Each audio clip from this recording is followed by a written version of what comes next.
बिस्मिल्लाहिर्रहमानिर्रहीम। अस्सलाम वालेकुम। 4 हरफी लफ्ज़ को लिखने की मश्क करेंगे।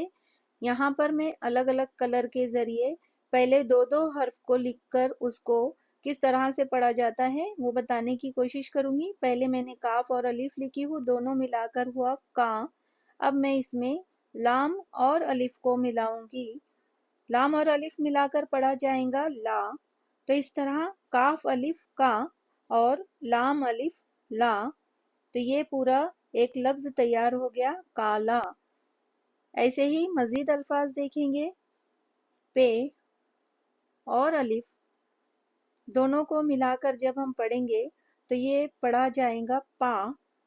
पे अलिफ पा। इसमें वापस हमें लाम और अलिफ को जोड़ना है।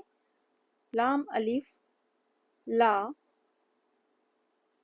दोनों मिलाकर पढ़ेंगे पे अलिफ पा, लाम अलिफ ला, पा ला। इसी तरह से पे और अलिफ, जैसे कि हम ऊपर लिख चुके हैं पे अलिफ पा, इसमें हम छोटी या और उसमें अलिफ मिलाएंगे तो ये पढ़ा जाएगा या अलिफ या। दोनों को लिखेंगे या तो ये साथ में मिलेगा लफ्ज पाया। इसी तरह गाफ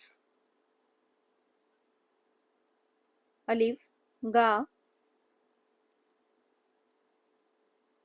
गाफ अलिफ गा, इसमें छोटी या लगाएंगे, उसके साथ अलिफ को जोड़ेंगे।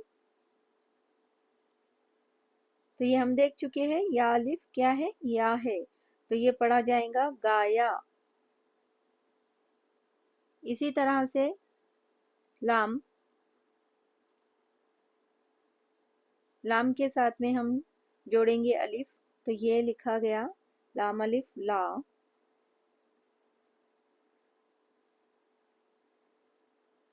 इसमें फिर हम छोटी या को ही जोड़ेंगे, या के साथ अलिफ लिखेंगे, या और अलिफ मिलाकर पढ़ा जाएगा या लाया। ऐसे ही उर्दू को लिखा और पढ़ा जाता है। वीडियो देखने के लिए आपका बहुत बहुत शुक्रिया। अल्लाह हाफिज।